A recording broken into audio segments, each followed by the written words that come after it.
Entonces, volviendo a nuestro tema, ¿sí? La jornada de trabajo, ¿sí? Está delimitada ya en el artículo 91 de la Constitución Nacional y nos habla de la jornada diurna, ¿ok? Nos habla de la jornada diurna que tendrá un máximo de 8 horas por día y de 48 horas semanales. Son dos los límites, ¿ok? No solamente las 48 horas. 8 horas diarias y 48 horas semanales dentro de lo que es la jornada diurna, ¿sí? También nos habla este artículo de que para la jornada nocturna, ¿sí? La ley establecerá cuáles son los límites. Y efectivamente está establecido el límite en en el Código del Trabajo, ¿sí? Este artículo nos habla también de un tercer punto, ¿sí? De un tercer punto que son las jornadas las labores, mejor dicho, insalubres, ¿ok? ¿Qué nos dice este artículo? Nos dice que la ley va a fijar jornadas más favorables para las tareas insalubres. ¿Ok? Jornadas más favorables. No nos dice la ley establecerá un plus por insalubridad. Jornadas más favorables. ¿Ok? Vamos a ver también el tema de la insalubridad, pero esto ya nos tiene que dar una pista, ¿verdad? De cómo se trata el tema de la insalubridad. ¿Se paga un plus? No dice eso el artículo.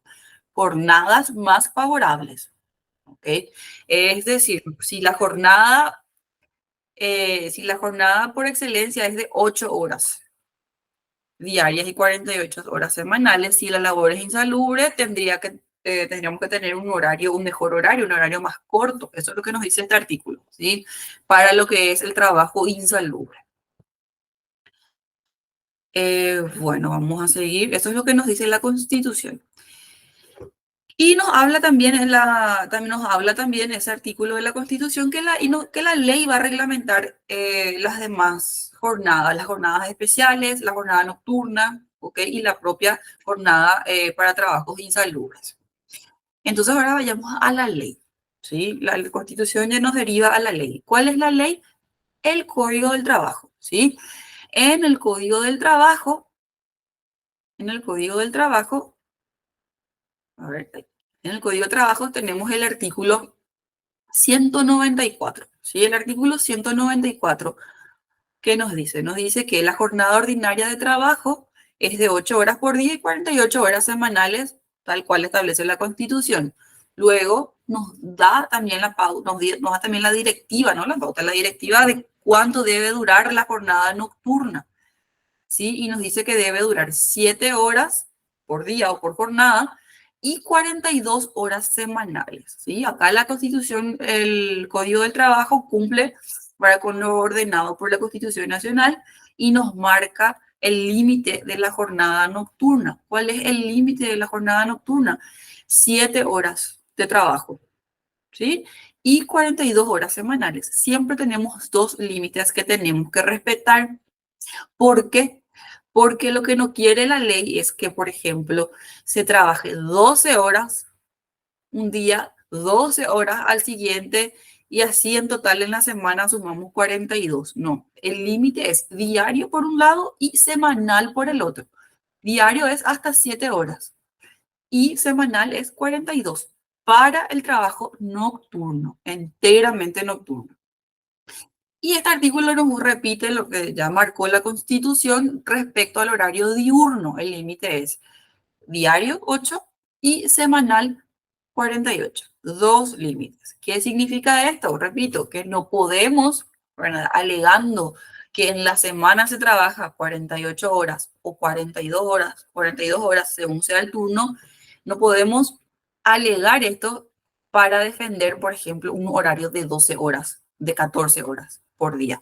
¿Por qué? Porque el límite es también diario, ¿sí? La ley nos marca un límite diario también. Y el artículo 195 del Código del Trabajo nos habla también, ¿sí? Nos marca la siguiente pauta. Dice, el trabajo diurno es el que se ejecuta entre las 6 de la mañana y las 20 horas. ¿Ok? Y el nocturno, por ende, es el que se realiza entre las 20 y las 6 de la mañana. Entonces nosotros ya sabemos cuál es ¿sí? Ya sabemos cuál es el límite diurno, 8 horas diarias y 48 horas semanales. Pero ¿cuál es la franja diurna? La franja diurna es la que inicia a las 6 de la mañana y termina a las 8 de la noche. En esa franja, entre las 6 de la mañana y las 8 de la noche, se puede prestar servicio hasta un máximo de 8 horas. En esa franja diurna, entre las 6 de la mañana y las 8 de la noche. Y en la franja nocturna, que empieza a las 8 de la noche y termina a las 6 de la mañana, se puede prestar un máximo de 7 horas de servicio. Y sumando las jornadas realizadas en la semana, tenemos un total así de 42 como máximo y de 48 para la jornada diurna como máximo en la semana. Estos límites son límites máximos. Eso significa que si el empleador lo desea, puede pactar un límite menor. Y ese límite, ¿sí? Ese límite menor es el que se debe respetar. ¿Por qué digo esto, verdad? Porque muchas veces tenemos, por ejemplo, una jornada de lunes a viernes, pero se pactó eso en el contrato. De lunes a viernes, 8 horas en la franja diurna, obviamente. De lunes a viernes, ¿sí? Tenemos en total entonces 40 horas. Y eso se pactó por contrato. No es que pasamos las horas del sábado como vimos ayer, ¿verdad? No es que pasamos las 4 horas del sábado o las 8 horas del sábado de lunes a viernes y por eso tenemos 5 días de trabajo, pero 48 horas de trabajo en la semana. No sucede esto en este caso. En este caso se pactó una jornada menor a la de 48 horas. Se pactó 8 horas diarias, pero de lunes a viernes nada más. Por ende tenemos 40 horas semanales, que está bien. Una jornada menor se puede pactar sin problema. Pero esto muchas veces lleva a la confusión de que, bueno, son 40 horas semanales pactadas en contrato. Este sábado yo quiero que vengan. Pero como si, pero como no vamos quiero que vengan 5 horas este sábado. Y como no vamos a superar las 48 horas, porque trabajamos 40 horas de lunes a viernes y este sábado nomás yo quiero que venga 5 horitas, vamos a tener 45 horas nomás en total esta semana. No superamos las 48 horas, entonces estamos bien, no son horas extras. Esa confusión se presenta muy a menudo. ¿Y por qué yo digo que es una confusión? Porque el límite que marca el empleador en el contrato de trabajo o que se da diariamente, muchas veces no hace falta pactar en el contrato de trabajo para que el horario de trabajo exista. No hace falta pactar por escrito. Porque no tenemos contrato, pero igual, de lunes a viernes se trabaja siempre, nunca sábado y 8 horas. Ese es el horario, no importa que no haya un papel en donde se establezca el horario. Si todos los días se presentan mis trabajadores de lunes a viernes, 8 horas por día, haciendo 40 horas por semana, ese es el horario. Y si yo quiero que se vayan en un sábado en forma excepcional, ¿sí? A trabajar 5 horas y sumando así tenemos 45. Sí, no hay problema, pero ya estoy generando horas extras. No son horas normales por el simple hecho de tener una carga semanal menor a 48. ¿Por qué?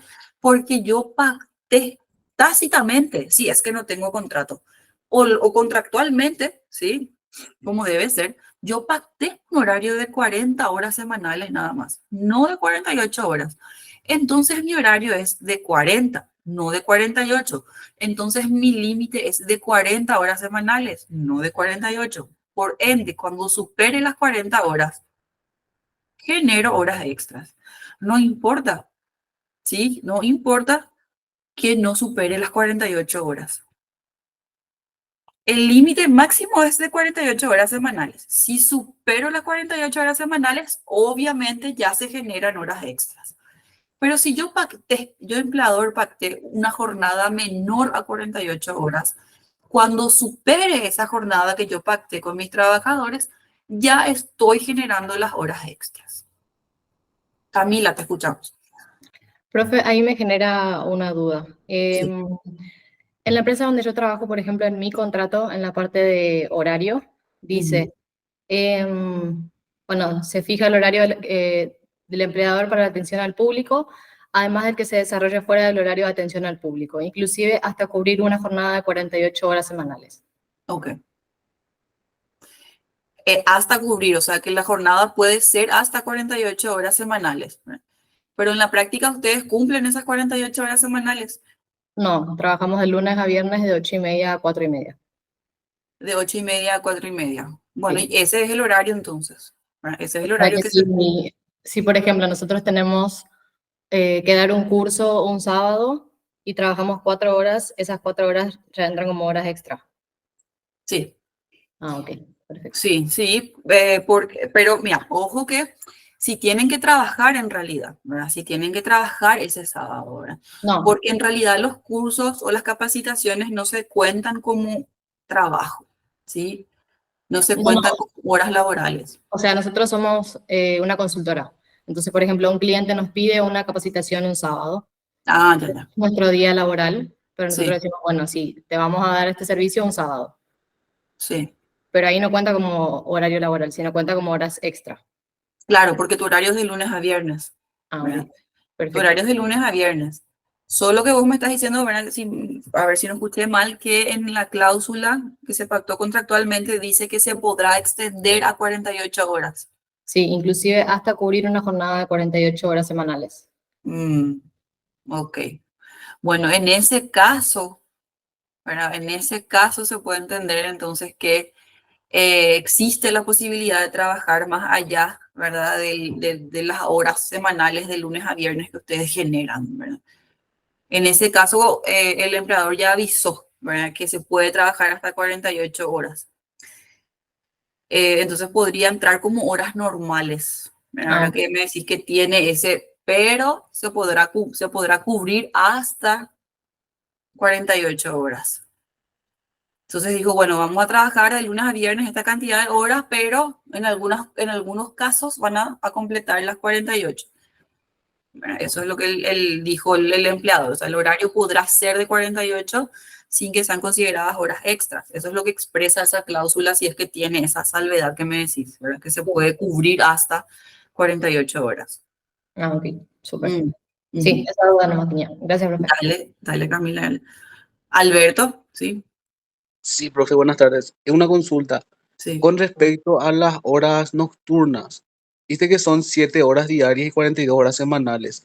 ¿Eso ya Sí, incluye ya el horario de descanso? Es decir, una hora o media hora que le dé el empleador. ¿O es no, aparte el horario? es aparte, es aparte. El receso intermedio, así como estuvimos viendo ayer, ¿verdad? El receso intermedio no forma parte de la jornada. No Ya. integra. Eso Y significa los, que el trabajador nocturno va a tener que trabajar efectivamente 7 horas y aparte va a tener media horita de descanso o más si es que la empresa así lo determina. ya. Y los que hacen horario nocturno pueden hacer horas extra, profe. Sí, pueden, Ya. pueden hacer. En este caso sería ya, por ejemplo, si ellos hacen un horario nocturno de, qué sé yo, de 18 hasta las, qué sé yo, hasta las 3. Y el empleador le dice, por ejemplo, te quedas 2 horas más, es 130% ya ahí en ese caso, ¿verdad? Sí, hay un recargo que es sí, básicamente del 130. Pero vamos Ya, a ver bien cómo se calcula eso. Vamos a ver ya. hoy, entre hoy y mañana vamos a ver bien cómo se calculan las horas extras nocturnas, la hora extra diurna, cómo se calcula el pago en el día feriado, ¿sí? Todo eso vamos a ver. Profe, Y es bueno es- también, sí, te escucho. sí, disculpe, es fundamental sí o sí siempre poner el horario del empleado en el contrato. Es, primero, bueno, sí, es fundamental, ¿verdad? ¿Por qué? Porque primero el propio código del trabajo, ¿verdad? Establece que se tiene que mencionar cuál es el horario, ¿verdad? Y segundo, el ministerio también es bastante estricto, ¿verdad? Con esa orden del código del trabajo de establecer cuál es el horario, ¿verdad?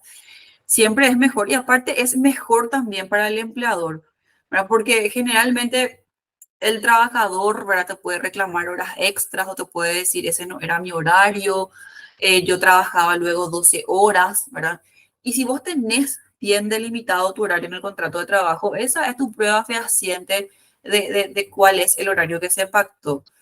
En la práctica se pudo haber quedado 12 horas, por ejemplo, ¿verdad? Pero si en tu contrato dice que el horario es de 8 horas, de tal hora a tal hora, esa es la verdad, eso es lo que se cree. Y ya el trabajador tendrá que probar por los medios que él tenga que en realidad no es ese horario que está en el contrato y es un horario de 12 horas, por ejemplo. Le conviene al empleador. Cierto que, ¿verdad? En algunas ocasiones no le conviene tanto al empleador, ¿verdad? ¿Por qué? Porque lo que no quiere es el empleador es cometer algún tipo de sincericidio, ¿verdad? O de repente porque el horario es rotativo, ¿verdad? Entonces se ponen cláusulas ambiguas, ¿verdad? Como que el horario no superará las 48 horas semanales ni las 8 horas diarias en la franja diurna, ¿verdad? Y no se dice cuál es el horario, pero se dice más que no va a superar los límites que establece la ley. No está mal tampoco, pero no le blinda al 100% al empleador. ¿Por qué? Porque ante un caso de reclamo o ante casos de reclamos, por ejemplo, que el trabajador dice, mi horario en realidad era de 12 horas, mentira que era de 8 horas. Y después miramos el contrato y el contrato solamente dice, no se superará las 8 ni las 48 horas. No dice cuál es el horario. Entonces se le va a creer al trabajador. Se va a creer que lo que dice el trabajador es cierto porque las presunciones están siempre a favor del trabajador. Y es el empleador el que tiene que probar que lo que dice el trabajador es mentira. Y la única manera que tiene el empleador de probar que lo que dice ese trabajador es mentira es con los papeles, con los documentos. ¿Sí? Y si en nuestro documento dice solamente 8 horas, no se superará las 8 horas diarias ni las 48, no nos dice cuál es el horario.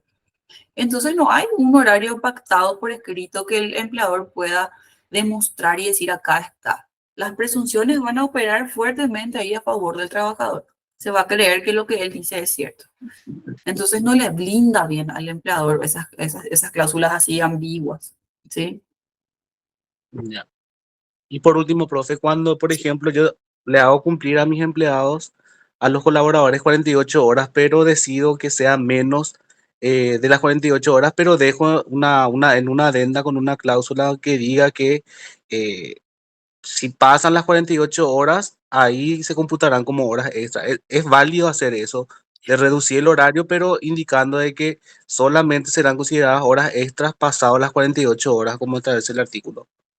Y es justamente la cláusula que Camila nos mencionó, ¿verdad? Ella tiene una cláusula en el contrato que habla de que, de que se podrá trabajar hasta 48 horas, ¿verdad? Pero Ah, en ya. la práctica ellos tienen un horario que va de lunes a viernes y no se llega a las 48, ¿verdad? Sin embargo, en ocasiones sí necesita la empresa que preste su servicio, no sé, los sábados y ahí llegan a las 48 horas o un poquito menos, ¿verdad? Ya, Entonces, entiendo. se puede, ¿verdad?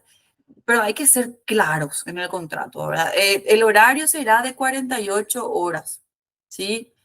Se prestará servicio de lunes a viernes, 8 horas diarias, y cuando el empleador convoque o cuando el empleador así lo decida, se podrá prestar servicio hasta completar las 48 horas, Ya, siendo el horario, siendo entonces así el sábado un día laboral.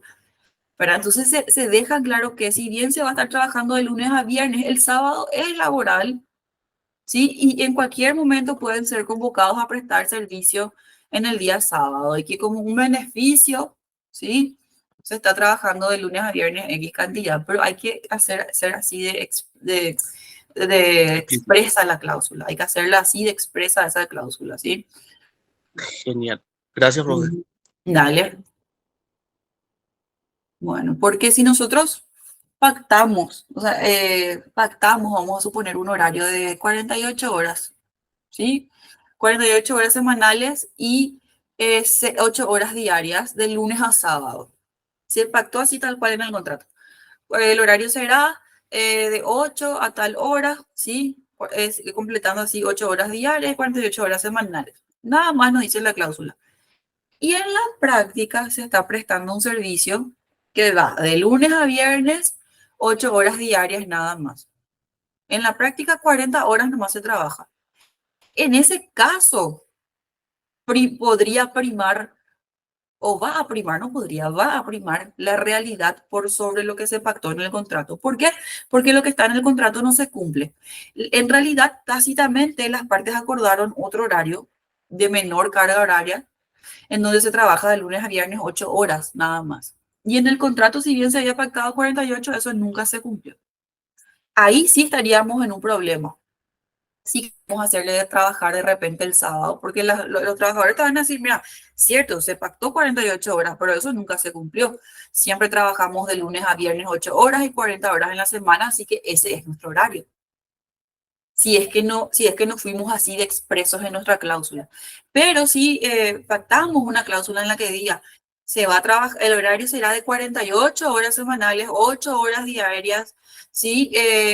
Sin embargo, los sábados serán rotativos, la empresa va a convocar cuando sea necesario el trabajo en el día sábado, se abre ya el paraguas, se expresa ya que si bien va a ser de 48 8 horas diarias, solo cuando la empresa lo necesite se le va a convocar a los trabajadores los días sábados, ¿verdad? Y por ende se determina que el sábado es un día laboral. Así hay que hablar, ¿sí? Hay que hacerle hablar a nuestro contrato, a nuestra cláusula. Porque ocurre también, ¿verdad? Que de repente no se necesitan todos los sábados, se necesita alguno. Entonces se puede pactar ya eso de antemano. Y si no le hacemos hablar a nuestra cláusula, se va a entender que en forma tácita esa cláusula del contrato se cambió y el horario es menor, ¿sí?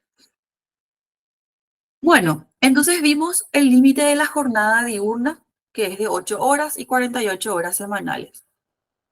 Y la franja diurna empieza a las 6 de la mañana y termina a las 8 de la noche. Dentro de esa franja es que se tiene que cumplir el límite que les dije.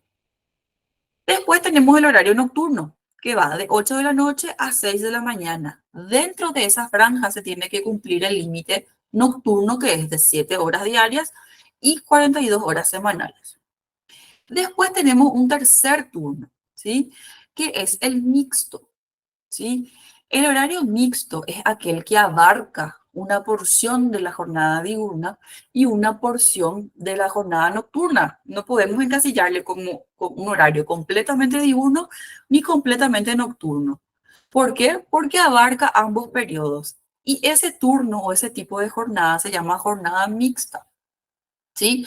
Y tiene un límite distinto otra vez, que es de 7,5 horas por día y 45 horas semanales. Entonces tenemos tres límites o tres turnos. Voy a repetir. Diurno de 8 horas y 48 horas semanales. Nocturno de 7 horas diarias y 42 horas semanales.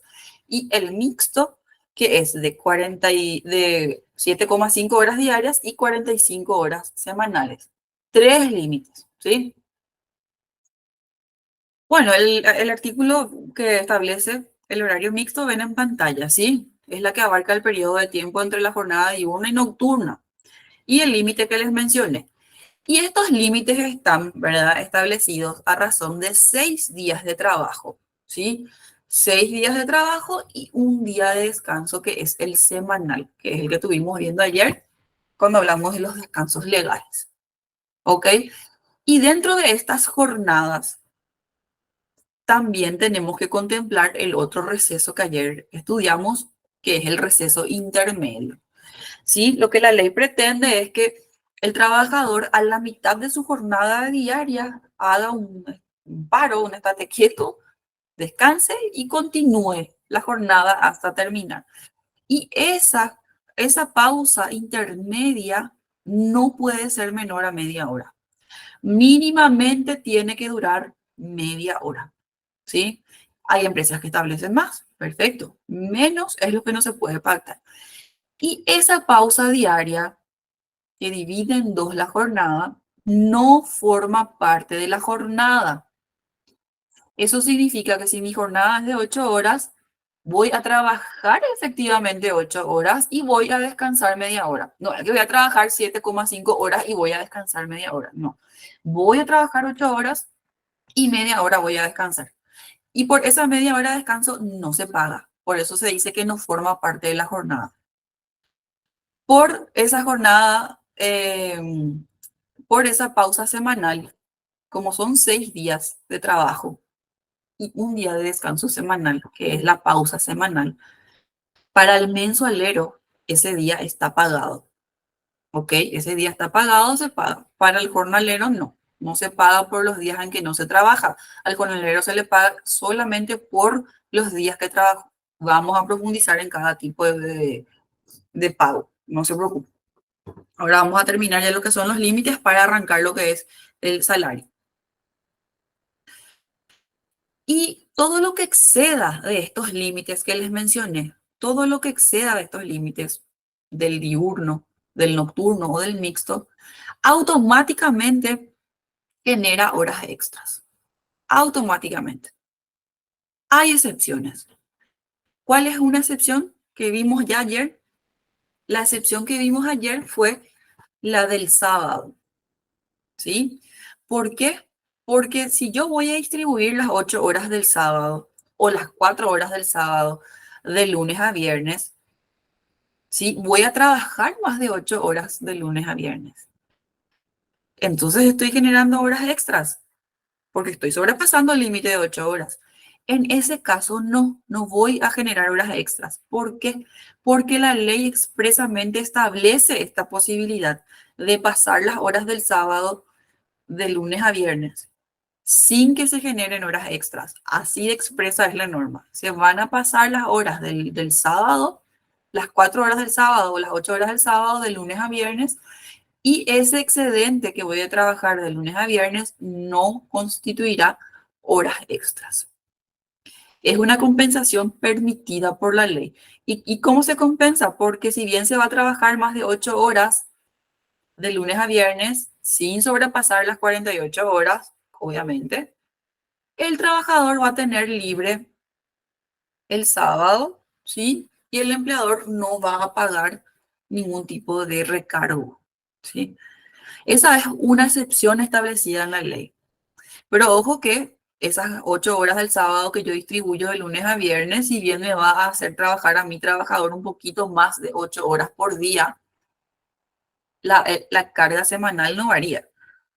No varía, por obvias razones, ¿verdad? Porque en realidad lo que yo hice fue distribuir las 8 horas legales del sábado de lunes a viernes. Entonces yo mantengo mi carga semanal. Ok, a ver. Vamos a ver también cómo se abonan las horas extras y cuáles son las excepciones, ¿sí?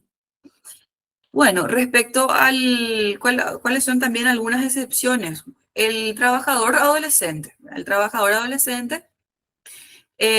puede empezar a trabajar al cumplir los 14 años, ¿sí? Cumple los 14 años y puede trabajar. Solo que si tiene 14 y 16 años, solamente puede trabajar 4 horas por día, con anuencia de los padres. 4 horas por día. Y si tiene 17 hasta 18, 6 horas por día. Pero si este adolescente que tiene 17 años todavía asiste al colegio, solamente puede trabajar 4 horas por día o 24 horas a la semana. Ese es el límite horario, tiene un límite distinto bastante reducido a aquel trabajador adolescente. Los niños no pueden trabajar, obviamente está prohibido, pero los adolescentes sí, a partir de los 14 años. Y después tenemos otra excepción a estos límites que vimos que se aplica para el personal de blanco, específicamente para los enfermeros. Los enfermeros tienen una carga horaria de 6 horas diarias nada más. 6 horas diarias de lunes a viernes. Y atiendan esta modalidad, ¿sí? Los enfermeros que trabajan de lunes a viernes en los centros médicos, así dice la ley, los enfermeros que presten servicio en los centros médicos, en los hospitales, en los sanatorios, ¿sí? En esos lugares, los enfermeros que trabajen de lunes a viernes nada más van a poder prestar un servicio de 6 horas por día. Y aquellos enfermeros que presten servicio solamente los fines de semana, sábado o domingo, pueden trabajar 12 horas. 12 horas el sábado, 12 horas el domingo. Pero esos enfermeros que están cubriendo los fines de semana y trabajan 12 horas y 12 horas, no pueden trabajar de lunes a viernes. Esto establece la ley de enfermería, que regula el ejercicio de la enfermería. Pero esta ley de enfermería habla del servicio que se presta en los hospitales, ¿sí? Y en los hospitales, en los sanatorios, ¿verdad? Y se entiende que la jornada sea así de reducida, seguramente por el tema de la insalubridad. No dice eso expresamente la ley de enfermería, pero se subentiende, ¿verdad? Que por ese motivo ellos están trabajando menos horas. Entonces, se entiende también que si yo contrato un enfermero para prestar servicio en mi domicilio, para cuidarle a un enfermo, a un anciano, estos límites no se aplican, ¿verdad? Porque la ley de enfermería habla del servicio que se presta en los hospitales o sanatorios. En una casa, en un hogar no se da, ¿verdad? Este tema tampoco de la insalubridad, así que se entiende, ¿verdad? Como les dije, en la ley de enfermería no se habla expresamente de insalubridad, pero se entiende, se subentiende que es por eso que se reduce la carga horaria. Entonces, si yo contrato un enfermero en la casa, estaría contratando a un personal del sector ya del área doméstica, ¿verdad? Entonces, eso aplica, para estas personas aplican los límites que estuvimos viendo, de 8 horas diarias y 48 horas semanales, de 7 horas nocturnas y 42 horas semanales, o de 7,5 horas diarias si es mixto el turno y 45 horas semanales, ¿sí? Es para la casa. Bueno, y después tenemos también, para terminar con lo que es la jornada de trabajo, otra cuestión especial. Bueno, esto es el tema de los sábados que estuvimos viendo, tienen toda esta información por escrito, ya no les voy a leer porque ya estuvimos conversando al respecto. Ahora hablemos de lo que es la insalubridad, ¿sí? También hay bastante confusión al respecto, ¿verdad? Porque hay veces que los trabajadores te piden, pagame mi plus por insalubridad, el lugar es insalubre, y te reclaman un pago extra. En realidad, la insalubridad no depende del criterio del trabajador, tampoco del empleador, ¿sí? La insalubridad es decretada por el Ministerio del Trabajo. El Ministerio del Trabajo envía a sus técnicos, a sus especialistas, a la empresa o a la zona en donde existe supuestamente la insalubridad, a que estudien, ¿verdad? Los factores ambientales, todo lo que sea necesario para determinar si existe o no tal insalubridad. Y si existe, el ministerio emite una resolución en donde se determina si es que esa insalubridad se puede subsanar, se puede reducir, cuáles son los elementos que se necesitan para proteger a los trabajadores, ¿sí? Y se reduce la carga horaria. En vez de trabajar 8 horas o 7 horas o 7,5 horas, la carga horaria se reduce a 6. No es que se establece un plus por insalubridad. Cuando un lugar es insalubre, determinado por resolución por el Ministerio del Trabajo, lo que ocurre es que la carga horaria se reduce a 6 horas nada más. A 6 horas por día, pero se les paga de igual manera el salario mínimo completo, como si fuese que esté trabajando 8 horas por día. Esa es la norma que aplica para la labor insalubre, no el pago de un plus, pero que viene a ser lo mismo nomás otra vez porque trabajan 6 horas, pero ganan como si fuese que trabajasen en una jornada completa, ¿sí? Después tenemos, bueno, saben que el personal de servicio doméstico, como les había mencionado, no sé si fue ayer o en algún momento de nuestras clases, con la ley del año 2015 que regula el servicio doméstico, los derechos de los trabajadores domésticos se equiparó al de los trabajadores del sector empresarial respecto al salario, respecto al horario, porque según el Código del Trabajo, antes de la ley del 2015, los trabajadores domésticos podían trabajar hasta 12 horas por día. Eso se redujo a 8 horas y 48 horas semanales. Inclusive tienen un receso, que vimos también ayer, un receso intermedio, una pausa a mitad de su jornada, no de media hora como es para cualquier trabajador del sector empresarial, sino de 1 hora para aquellos trabajadores domésticos que son con retiro. Y para aquellos que son sin retiro, la pausa diaria, ¿sí? La pausa diaria es de 2 horas. Bueno. Bueno, y después tenemos, ¿sí? Después tenemos otra excepción a los límites de la jornada, que son aquellos cargos que ven en pantalla que están citados expresamente en el artículo 205 del Código del Trabajo. Aquellas personas que ocupan estos cargos pueden tener una jornada de trabajo de 12 horas y no de 8, como estuvimos viendo. Pueden tener una jornada de trabajo de hasta 12 horas diarias, sin que el excedente de esas 8 horas, que en teoría es el límite, sea considerado como hora extra. ¿Sí? ¿Y quiénes son estas personas? Las personas que ocupan cargos de gerencia, de jefaturas, los administradores, empleados que no están sujetos a una fiscalización inmediata, los guardias, ¿sí? De acá viene que los guardias pueden trabajar hasta 12 horas y los que cumplen su cometido fuera del local de la empresa. Los vendedores, ¿verdad? Los famosos vendedores de calle que no hacen oficina, ¿sí? Y los que realizan labores que por su naturaleza no están sometidas a las jornadas de trabajo, tales como las labores del servicio doméstico. Bueno, este inciso, sí, ya fue derogado por la ley del 2015 que vimos recién. Pero los gerentes, los jefes, los administradores, los serenos, los guardias de seguridad, aquellos que trabajan y se requiere solamente su presencia, ahí vamos otra vez a lo que son los guardias de seguridad, y aquellos empleados, por ejemplo, los vendedores de calle que no están sujetos a una fiscalización inmediata y que cumplen sus funciones fuera del local de la empresa, estas personas con estos cargos pueden trabajar hasta 12 horas, el límite de ellos es de 12 horas. Por ende, se les paga por esas 12 horas sin ningún tipo de recargo. ¿Me explico? Se les va a pagar hora normal. Se les va a pagar sin el recargo del 50%, sin el recargo del 130%. Para ellos, la jornada de 12 horas es la jornada normal, habitual, y por ende, cuando trabajan 12 horas, se les paga el valor hora normal por esa. Bueno, creo que escucharon bien que una excepción a esos límites de 8 horas, de 7 horas y de 7,5 son aquellos cargos comprendidos en el artículo 205, ¿verdad?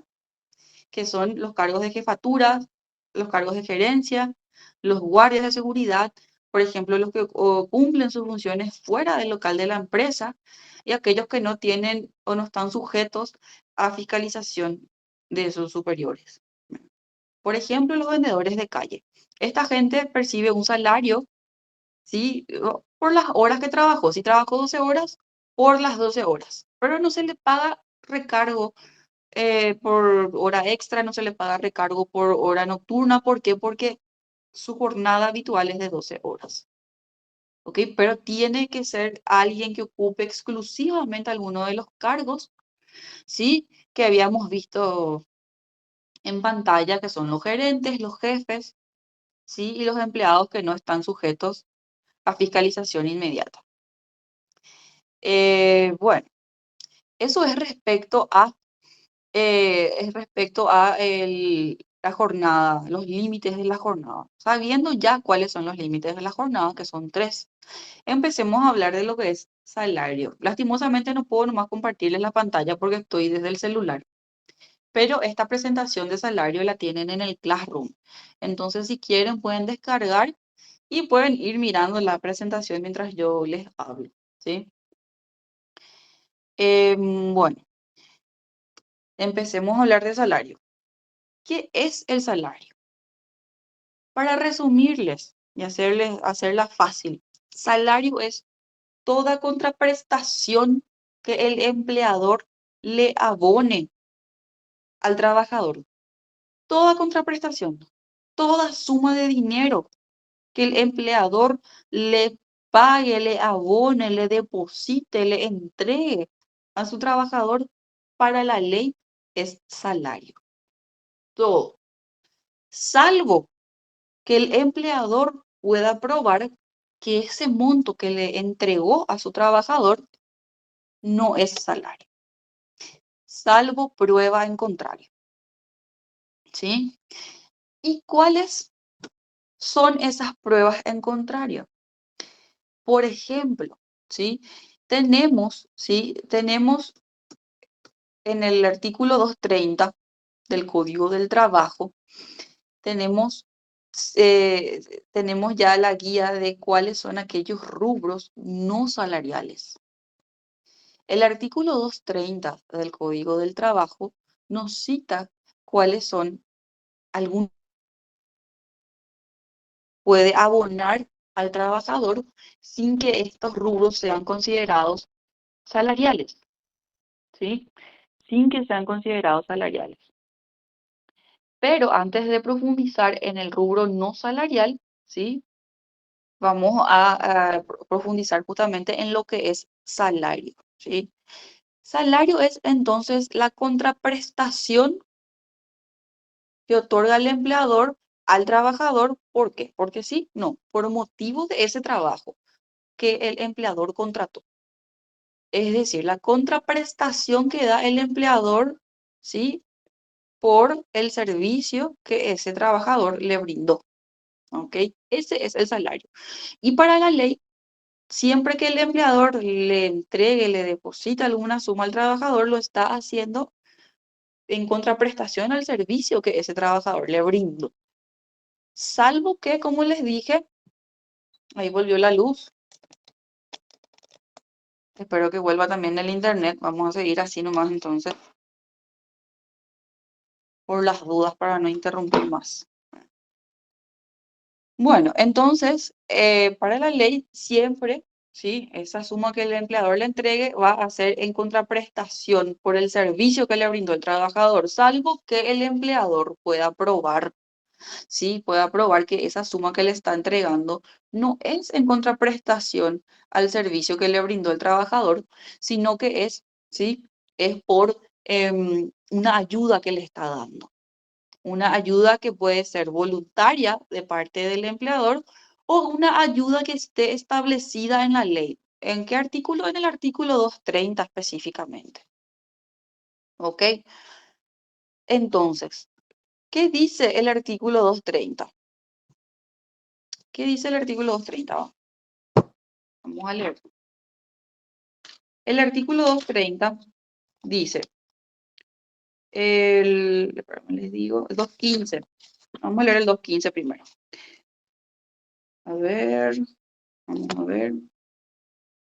Bueno, el artículo 230 en la segunda parte habla de que los gastos que abone el empleador por movilidad, por alimentación, no van a constituir, ¿sí? Salario. ¿Por qué? Porque si yo le estoy pagando gastos de movilidad, si yo le estoy pagando una ayuda por alimentación, eso es para ayudarle al trabajador a cumplir de mejor manera sus funciones. No es que le estoy entregando los gastos de movilidad o el viático o le estoy entregando la ayuda por alimentación porque él me brindó un servicio, no. Le estoy brindando esos rubros para que él pueda cumplir mejor sus funciones, para que él obtenga una ayuda económica y de esa manera pueda ejecutar de mejor manera sus funciones, ¿sí? Esos son los rubros no salariales, ¿ok? Los gastos de traslado, los gastos de alimentación o colación alimentaria también le llaman a los gastos de alimentación. Y también el viático, ¿ok? Después están los otros rubros establecidos en la ley que expresamente establece la ley no constituyen salario. ¿Cuáles son esos otros rubros? La bonificación familiar, el aguinaldo, la ayuda por guardería. Esos rubros están establecidos en la ley como no salariales. Entonces ya tenemos unos cuantos rubros, ¿sí? Que si abonamos podemos probar que no son salario. ¿Y qué implica que no sea salario? Que no sea salario implica que no se aporta al IPS y no forma parte del aguinaldo y no forma parte del promedio salarial. ¿Ok? Eso implica un rubro no salarial. Es una ayuda para la mejor ejecución de las funciones del trabajador o una ayuda libre y voluntaria por algún motivo específico o distinto, ¿verdad? A lo que establece el 230 que habla de las ayudas de los rubros no salariales. Perdón. Por ejemplo, una ayuda por reposo. Yo le quiero ayudar al trabajador que está en reposo, una ayuda em, una ayuda para la mujer que está con permiso de maternidad. Esos rubros son excepcionales y se pueden probar que no son salarios. ¿Cómo se prueba que no es salario? Pactando por escrito. Yo tengo que pactar por escrito esa ayuda. Siempre como empleador tengo que apoyarme en el documento, en el papel. Porque si yo le entrego nomás al trabajador esa suma, le deposito nomás. Todos los meses bueno, todo el tiempo que estuvo de reposo, 3 meses él estuvo de reposo, o le deposito nomás los gastos de movilidad. Todos los meses le deposito los gastos de movilidad y en el recibo de salario solamente dice otros gastos o otros ingresos. Si yo documento de esa forma, se va a entender que es salario, porque recuerden que para la ley todo lo que yo le abone al trabajador es salario, salvo que yo pueda probar que no, que es un rubro no salarial. Y si en mi recibo de salario dice solamente otros ingresos, ¿por qué yo tengo que suponer que no es salario? Se va a entender que es salario, que es un plus que yo le estoy pagando por contraprestación a sus servicios. Sin embargo, si yo me documento correctamente, por ejemplo, establezco en un anexo, en una adenda a ese contrato con el trabajador que a partir de fecha tal del 2 de octubre yo le voy a pagar una ayuda por movilidad, porque este trabajador tiene que recorrer la casa de los clientes, los locales de los clientes y se tiene que desplazar, entonces yo le voy a pagar gastos por movilidad. Y tengo que hacerlo por escrito en un anexo en donde diga que a partir del 2 de octubre, en atención al cargo que desempeña el trabajador, en el cual él tiene que desplazarse fuera de la oficina, se le va a pagar una ayuda por movilidad y que esta ayuda por movilidad no constituye salario. Una vez que registro de esa forma en mi anexo, en mi adenda, en mi recibo de salario tiene que decir de igual manera que en mi adenda, ayuda por movilidad, gastos por movilidad. Entonces, así yo estoy probando que esa suma que le estoy pagando todos los meses por la movilidad no es salario. ¿Y por qué no es salario? Porque la ley establece que los gastos por movilidad no es salario y yo documenté así, tal cual. Dejé plasmado en el papel que es ese gasto por movilidad lo que yo le estoy pagando y no es salario. Entonces, de esa forma yo tengo que documentarle. Vamos a suponer que yo le quiero abonar colación alimentaria. Sí, le quiero pagar una ayuda para alimentación, ¿sí? A mi trabajador. No puedo yo poner en mi recibo de salario otros gastos. Y así nomás deja, otros ingresos.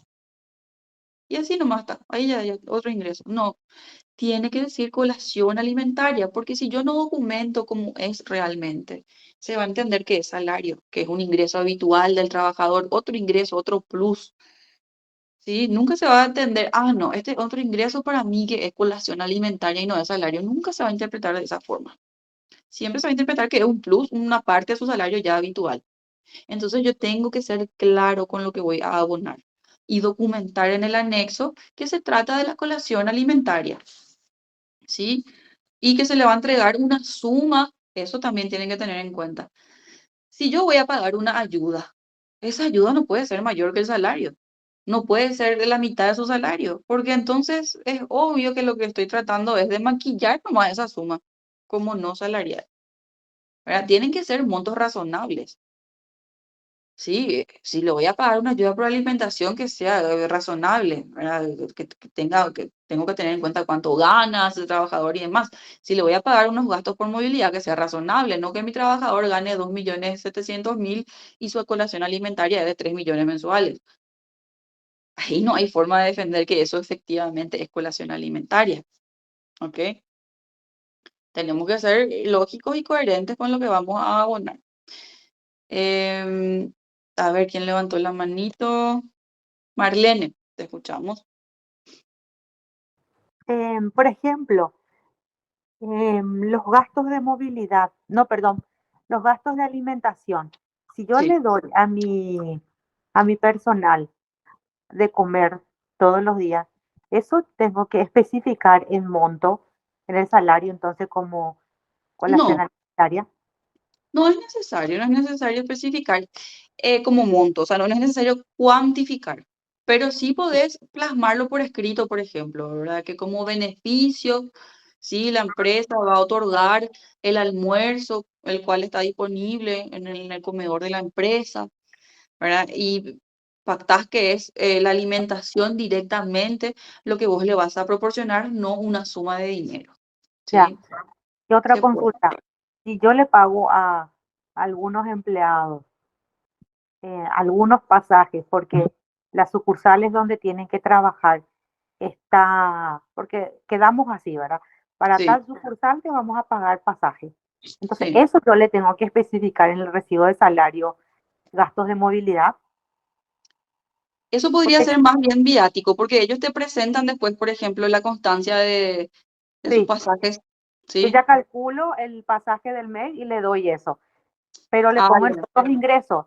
No, Mm, sí, no, ¿verdad? tenés que pactar que es como gastos de movilidad, porque si dices otros ingresos nomás se puede entender que es parte de su salario. Ah, ok, ya, Sí, ya, sí. ya, ya. Ponerle Súper, así tal cual en un anexo, ¿verdad? Que sí, mensualmente se abonará la suma de tal como gastos de movilidad, pues el trabajador debe trasladarse en el servicio, a través del servicio de colectivo, público y colectivo, a distintos puestos de trabajo que la empresa le asigna, ¿verdad? sí. Así tal Y, cual. y Ujú. eso no se toma para el aguinaldo. No se toma para el aguinaldo, no se toma para el promedio salarial tampoco. Ya. Y no se aporta al IPS. No están aportando, ¿verdad? Por ese No, monto. no, no, por ese Ujú. monto no. Sí, sí, no se aporta tampoco, pero hay que documentar bien, porque si dejamos así como otros ingresos nomás, podrían ellos reclamar como parte de su salario. Genial. Bueno, Mm, muchas gracias. dale, de nada.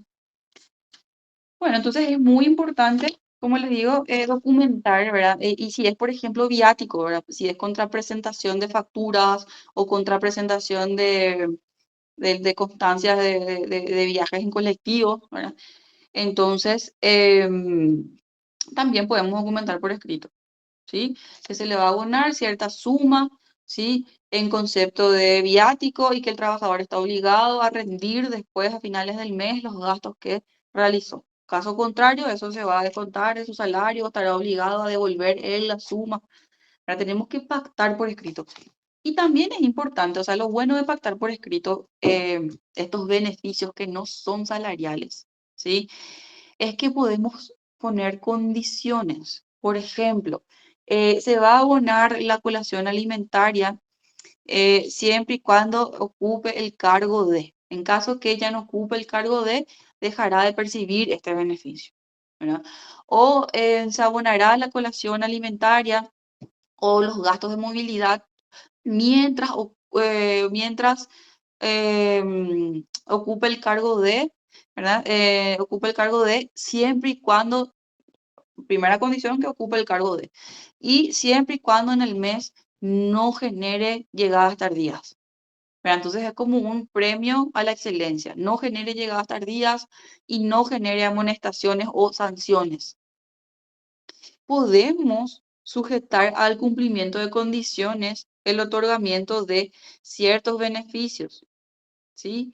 O también el otorgamiento del plus salarial, algún plus salarial. Por ejemplo, a cada 3 meses o cada mes se abonará un plus por la excelencia en los servicios, ¿sí? Un plus en la excelencia en los servicios, ¿ok? Que consistirá en la suma de tantos guaraníes siempre y cuando el trabajador no tenga en el mes llegadas tardías, sanciones y llegue a los objetivos establecidos por la empresa en ese mes. ¿Verdad? Pero ojo, acá tenemos que diferenciar rubros no salariales y rubros salariales, ¿ok? Estábamos hablando de los rubros no salariales. Los rubros salariales son pocos, no son muchos, porque en sí se considera que todo es salario. Entonces son pocos los rubros que no son salariales. Por ejemplo, vamos a repetir para no confundirnos. La bonificación familiar, la ayuda por guardería, la colación alimentaria, los gastos de movilidad, el fallo de caja. El fallo de caja no constituye salario. Esos, en resumen, ¿sí? Puede entenderse que no es salario. Todo lo demás, en principio, es salario. Si yo le quiero pagar un plus porque se presentó todo el mes sin llegar tarde, por presentismo, o no se ausentó ninguna vez, el famoso premio por presentismo, eso sí es salario. No es una ayuda. Yo no le estoy pagando a él el presentismo porque le quiero ayudar nomás. No, le estoy pagando ese presentismo porque él cumplió con sus funciones correctamente. ¿Ok? Y se presentó todo el mes, pero es en contraprestación a sus funciones, no es porque le quiero ayudar, nomás que yo le estoy pagando el presentismo. El plus por haber llegado a la meta, ese sí que cae obvio, ¿verdad? ¿Por qué? Porque si él llegó a la meta y yo le estoy pagando un plus, es por el servicio que él me dio, ¿sí? Entonces, esa es la pregunta que tenemos que hacernos también para saber si es que lo que le estoy pagando es salario o no es salario. Esto que yo le estoy pagando es por el servicio que él me dio. Y si es justamente y si es la respuesta sí, es salario, ¿verdad? ¿Por qué? Porque si es porque él me cumplió con el horario, si es porque él me cumplió con las metas, si es porque él alcanzó, bueno, los objetivos, todo eso implica que él cumplió con sus funciones, entonces es salario. Le estoy dando una contraprestación por esas funciones que él me cumplió bien o correctamente. Es salario. Ahora, si yo le doy un gasto para alimentación, para que él se compre su almuerzo o para poder ayudarle con el almuerzo, eso no es porque él me presta el servicio, eso es una ayuda nomás que yo le estoy dando. Ahora, si yo quiero que él pueda realmente cumplir bien sus funciones, porque él tiene que recorrer las casas de los clientes y le voy a pagar entonces un gasto de movilidad, eso es para ayudarle a cumplir mejor sus funciones, no es por el servicio que él me está prestando, al contrario, para que me preste mejor ese servicio, yo le estoy pagando esa ayuda que son los gastos de movilidad, no es salario. Pero muchas veces es delgada la línea que separa el rubro salarial de no salarial. Entonces lo que tenemos que hacer es saber nomás bien cuáles son ya los rubros, ¿verdad? Que no están, que no se consideran salarios por la ley y por la jurisprudencia. Sí, por ley los que no se consideran salarios son los gastos de traslado, los gastos de alimentación, la bonificación familiar, la ayuda por guardería, ¿sí? Y según la jurisprudencia no se considera salario, por ejemplo, el fallo de caja, ¿sí? Tampoco se considera salario si es que yo entrego una Walmart Card, tampoco se considera salario en la tarjeta flota. Son beneficios para ayudar al trabajador al mejor cumplimiento de su Sí.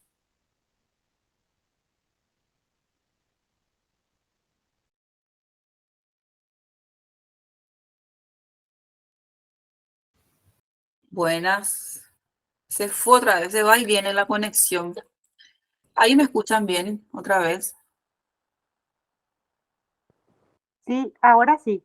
Sí, qué suerte. Bueno, qué bárbaro. Qué desastre está hoy la energía eléctrica y la conexión. A ver, hay una consulta. Patricia nos consulta el fallo de caja y demás con qué documento respaldo. Bueno, en realidad siempre hay que respaldar con un anexo, con una adenda, ¿sí? En donde se establezca cuál es el beneficio que yo le estoy dando, por qué le estoy dando ese beneficio. Le estoy dando cierto monto como fallo de caja y se establecen las condiciones en la adenda. Una vez que yo pacto las condiciones y pacto el motivo de esa ayuda, puede figurar en el recibo de salario con el mismo nombre que pacté en la adenda. Si en la adenda dice fallo de caja, en mi recibo de salario que diga fallo de caja, ¿sí? Si en mi adenda dice ayuda alimentaria, en mi recibo de salario dice ayuda alimentaria. Si en mi adenda dice gastos de movilidad, en mi recibo de salario dice gastos de movilidad. ¿Ok?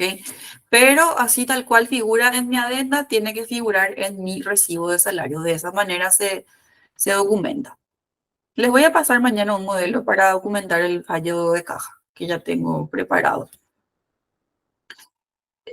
No sé, creo que ya les subí un modelo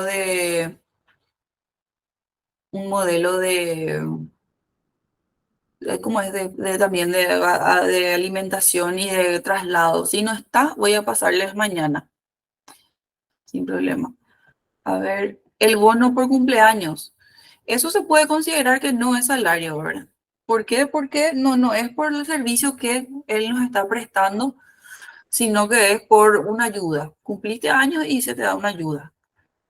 ¿Sí? Lo mismo también, por ejemplo, por obtener un título universitario, ¿verdad? Entonces, es una ayuda que se da porque obtuviste una vez un título universitario y bueno, te ayudo. Se entiende que no es por el servicio mismo, sino que es un premio, digamos. A ver, esa no es la presentación. Bueno, voy a cambiar de presentación. Bueno, a ver si hay otra consulta. Se le hace un recibo de dinero. Sí, le haces un recibo, le puedes hacer un recibo. Eso, por ejemplo, como es algo que le vas a pagar una vez por año nomás, puedes documentar en un recibo aparte de tu salario. En un recibo simple, ¿verdad? Donde decís premio o gratificación por cumpleaños. Así le puedes. Gratificación especial por cumpleaños. Y documentas así, ¿verdad? En tu recibo aparte, ¿no? Eso no hace falta que figure en el recibo de salario. Igual el bono, los rubros no salariales, por ejemplo, los gastos de movilidad, la colación alimentaria, también pueden documentar en un recibo aparte del recibo de salario, con tal de tener la adenda. La adenda es lo principal. Y después también, ¿verdad? El recibo de salario con la misma denominación que está en mi adenda o un recibo aparte del recibo de salario. Ahora, la bonificación familiar sí debe figurar en el recibo de salario. ¿Ok? Eso sí debe figurar en el recibo de salario. A ver. La bonificación familiar es un rubro no salarial establecido expresamente, ¿verdad? En la ley, como tal, como un rubro no salarial. A ver, quiero volver a mi presentación. Esto ya no, justamente. A ver, les voy a mostrar. Bueno, acá tienen mucha información en esta presentación que les pasé, ¿sí? Están viendo en pantalla lo que es, ¿verdad? Los rubros no salariales, ¿verdad? Está el concepto que les mencioné. Por ejemplo, el almuerzo, ¿verdad? Que es la colación alimentaria que está en el artículo 230. Ustedes pueden mencionar luego en la DEMA que con base en el artículo 230 se otorga la colación alimentaria. Y lo que había dicho Marlene también me pareció muy interesante porque ella mencionó que ellos otorgan luego la alimentación. No es que le dan una suma de dinero para alimentarse y eso es lo ideal. Lo ideal es otorgar, si hablamos de colación alimentaria, otorgar, por ejemplo, un vale para la alimentación, o otorgar directamente ese alimento en la cantina, otorgando una Walmart Card, pero lo ideal sería otorgar ya la alimentación directamente y que ese gasto de colación alimentaria no pueda ir a otro rubro que no sea más que la alimentación. ¿Por qué? Porque he visto unas cuantas sentencias, ¿ok? Unas cuantas sentencias. Ustedes saben que en nuestro país, les había comentado, es difícil, ¿verdad?, tener jurisprudencia porque un juzgado falla de una forma, el otro falla de la otra forma y tenemos una misma situación con distintos fallos, ¿verdad? Y últimamente he visto que algunos jueces están fallando como que la colación alimentaria es salario. ¿Cuándo? Cuando se da una suma de dinero. Cuando se da una suma de dinero. ¿Y por qué dicen los jueces que es salario? Porque el trabajador puede imputar esa suma de dinero a cualquier otra cosa que no es alimentación. Vos le estás dando a él y pareciera que es como su salario, ¿verdad? Porque el salario él está percibiendo y lo puede imputar a lo que él quiera, ¿verdad? Y cuando yo le doy una suma de dinero, por más que lo denomine gastos de alimentación, algunos jueces interpretan que es salario porque él puede utilizarlo para cualquier otra cuestión que no sea la alimentación. Entonces, siempre lo ideal va a ser otorgar la alimentación directamente o algún vale o la tarjeta esta para comprar los alimentos, para asegurar que después no haya, ¿verdad?, reclamos, ¿sí? Entonces, eso respecto a la alimentación, ¿verdad? El viático para que sea viático siempre tiene que ser contrapresentación de factura. Si no, vamos a lo que es directamente el gasto de movilidad, ¿verdad? También están los gastos de habitacionales, los gastos de vivienda, ¿verdad? Los gastos de fallo de caja, los gastos las ayudas que yo pago para que una persona que está en reposo pueda seguir con sus tratamientos, ¿verdad? Todo eso no es salario, ¿verdad? Entonces, siempre que los montos no se otorguen en contraprestación al servicio, sino que se abonan para facilitarnos más la ejecución de ese servicio, ¿sí?, se consideran que son rubros no salariales. Por ende, ¿sí?, no se tiene en cuenta para el aporte al IPS y no se tiene en cuenta tampoco para el promedio. El aguinaldo es otro rubro, obviamente, que no forma parte del salario, ¿sí? No es un rubro salarial. Ok. Y también la bonificación familiar. La bonificación familiar sí tiene que figurar en el recibo, ¿sí?, en el recibo de salario, como tal, como bonificación familiar. Y cuando el ministerio les intervenga, ¿sí?, y les pregunte si pagan o no la bonificación familiar, ustedes le presentan los recibos de salario, le dicen sí pagamos y figura en los recibos de salario el pago de la bonificación familiar. Bueno, eso es respecto a los rubros no salariales. Volvamos a lo que es salario, ¿sí? A los rubros salariales. Sabemos, sí, que los rubros salariales siempre, cuando hablamos de salario, los rubros salariales son en contraprestación al servicio, no una ayuda, no es para que él haga mejor su servicio, es para pagarle, retribuirle ese servicio que me presto. Ese salario, ¿cómo se puede pagar? Ese salario se puede pagar en forma mensual, que es el sueldo, ¿sí? El sueldo o salario mensual, el famoso mensualero. Con este mensualero, ¿sí? Con este mensualero yo pacto un salario fijo por todo el trabajo que él me haga en el mes. No importa si en ese mes hay días de descanso semanal, mínimo habrán 4 días de descanso semanal, no importa si en ese mes hay feriados, ¿sí? Yo te voy a pagar, por ejemplo, 3 millones por el servicio que vos me hagas en todo el mes, no importa que haya feriados, no importa que haya día de descanso. Yo te pago 3 millones. Por eso es que se dice que el mensualero tiene el feriado y tiene el día de descanso pagado. ¿Por qué? Porque yo pacto un monto fijo por mes siempre y cuando vos me cumplas todos los días. Y si hay un salario, perdón, si hay un feriado y si hay días de descanso que establece la ley, que son obligatorios, yo no te voy a descontar eso, yo te voy a pagar 3 millones siempre. Sí te voy a descontar, obviamente, cuando haya ausencias, ¿sí? Justificadas o injustificadas, no importa eso. Las ausencias no se pagan. No se abona salario por ausencias, ¿ok? Entonces, este mensualero, ¿sí?, percibe un monto fijo y tiene asegurado su salario siempre y cuando trabaje todo el mes. Trabaje todo el mes. Acá es importante, en este punto es importante entender, ¿verdad?, que el tema de que el mes tiene 30 días es una ficción, ¿sí? Es una ficción legal. ¿Y por qué se estableció esta ficción? Y porque el mes, ¿verdad?, muchas veces tiene 31 días, 30, 29, 28.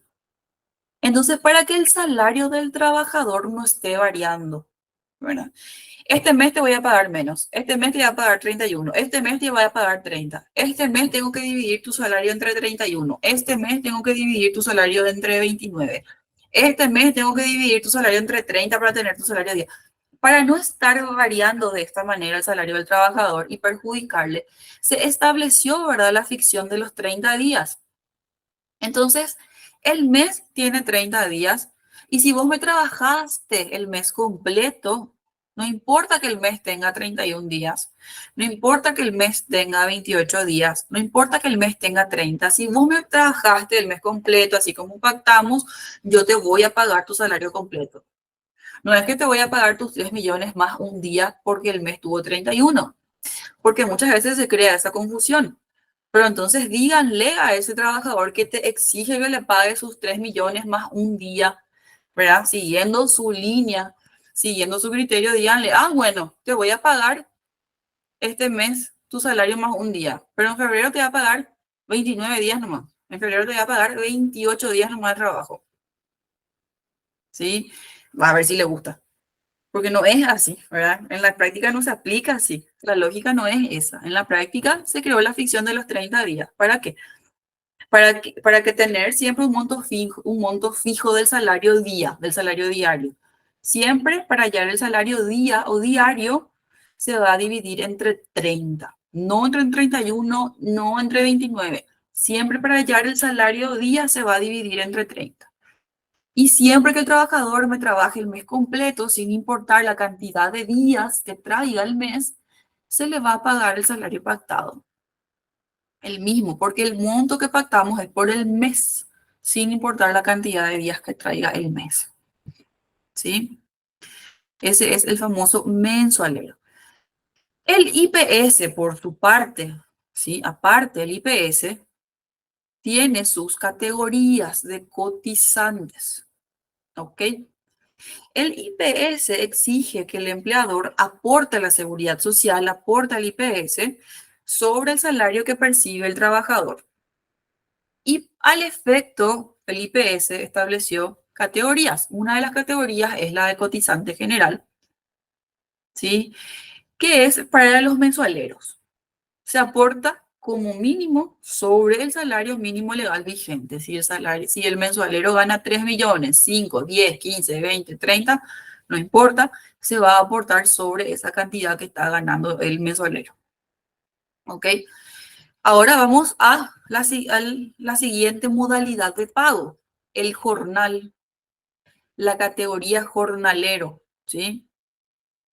La categoría jornalero, ¿sí? La categoría es una forma de, bueno, vamos a ir por parte. Está la categoría jornalero en el IPS, pero aparte está la modalidad de pago a jornal, de donde nacen los famosos jornaleros.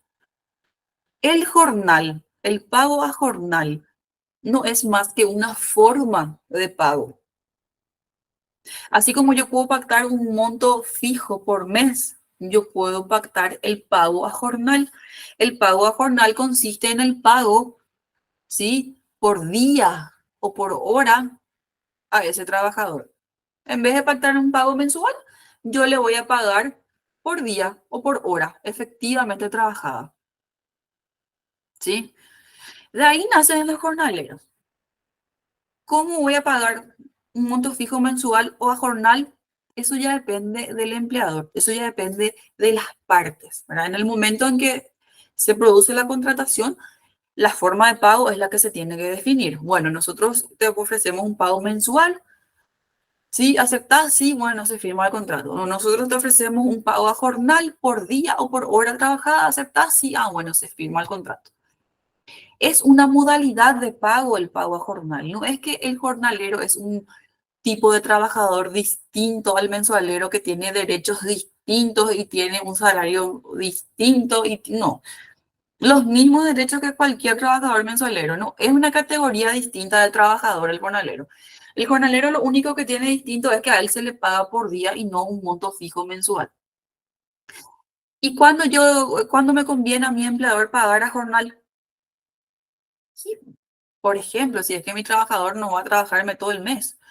Si yo sé que me va a venir 2 días, 3 días al mes, ¿para qué me voy a comprometer? O a la semana, ¿verdad? ¿Para qué yo me voy a comprometer a un monto fijo? Si yo no sé exactamente si me va a venir o lo voy a necesitar todo el mes. O si yo ya sé de antemano que no va a venir todo el mes, ¿para qué me voy a comprometer en un salario fijo? Entonces pactemos con él un pago a jornal, por día o por hora. Es una cuestión de conveniencia el tema de la decisión de cómo vamos a pagar el salario. ¿sí? O puedo también decirle, bueno, te voy a pagar 5 millones y no importa, mensual, y no importa si me venís 2 días, 3 días, ¿verdad? ¿Quién pudiera, ¿verdad? Trabajar 2 días, 3 días y que te paguen 5? Depende de las partes, depende de cómo se estipule. Además, si yo pacto, ¿verdad? El pago por día o por hora, tengo la posibilidad también de inscribirle a ese trabajador ante el IPS en una categoría distinta al de cotizante general, que es la categoría jornalero.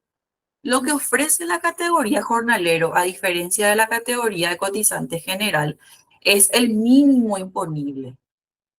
Es el mínimo imponible. El mínimo imponible de la categoría de cotizante mensualero, cotizante general, es el salario mínimo legal vigente. Para la categoría jornalero, el mínimo es de 18 días. Pero no es que el jornalero tiene que trabajar 18 días nomás. No es que el salario mínimo del jornalero es de 18 días nomás, no. El tema de los 18 días es al solo efecto del aporte ante el IPS. Al solo efecto. El IPS, en su enorme bondad, digámosle, ¿verdad? Estableció una categoría distinta al del mensualero. Porque dijo, pensó, me supongo, bueno, existe la posibilidad también de que el empleador contrate personal que no va a estar el mes completo. Entonces vamos a crearle una categoría para que aporte un poco menos, ¿no? Porque en realidad el tema de los 18 días es al solo efecto del aporte. Si yo tengo una persona que me trabaja, por ejemplo, una vez por semana o 2 veces por semana, y le inscribo en la categoría cotizante general, yo empleador voy a tener que absorber respecto al aporte, ¿verdad? Una cantidad enorme, ¿verdad? De dinero. Sin embargo, si le inscribo en la categoría jornalero, sabiendo que me trabaja 2 días a la semana y no más, yo voy a tener que aportar mínimamente sobre 18 días. Y si no cumplo, no llego a los 18 días, bueno, voy a tener que absorber la diferencia, pero va a ser por 18 días nomás la diferencia que voy a tener que absorber, no sobre el salario mínimo legal vigente. Las categorías que establece el IPS son respecto al aporte que tiene que hacer el empleador. El aporte mínimo, el IPS no te va a dejar aportar menos. No importa si tu jornalero, vos pactaste el pago a jornal, te voy a pagar por día, genial. Viene una vez por semana, ¿verdad? Entonces no importa si este trabajador, como viene una vez por semana, en el mes solamente trabaja 4 días. Si 4 días nomás trabaja en el mes. Al IPS no le importa eso. Si vos le inscribiste a él en la categoría de cotizante general, te va a hacer aportar por el salario mínimo legal vigente. No importa que solamente haya trabajado 4 días. El empleador va a tener que absorber eso. Y lo mismo ocurre en la categoría jornalero, ¿verdad? Conviene más inscribirlo en la categoría jornalero porque voy a tener que aportar por 18 días. Él me trabajó 4 días al mes, no, en el mes nomás. Voy a tener que aportar por 18 días, pero por lo menos voy a tener que absorber esa diferencia respecto a los 18 días y no respecto al salario mínimo legal vigente. ¿Me explico? Ahora, si yo tengo una persona que me trabaja una vez por semana y por ende 4 días en el mes nomás, yo le voy a pagar por esos 4 días nomás, ¿sí? Pero al IPS yo le voy a aportar por 18 días, porque no porque yo nomás tengo mucha plata y le quiero pagar 18 días al IPS, no, porque el IPS no me deja pagar menos. Por eso yo le voy a estar pagando 18 días y absorbiendo esa diferencia. Pero para el IPS es el valor de 18 días. No es que yo le voy a pagar a mi jornalero 18 días porque aporté al IPS 18 días. En esos casos sí hay una incongruencia, pero es una incongruencia legal, digamos, ¿verdad? Porque yo sí tengo un contrato bien elaborado, vuelvo, ¿verdad?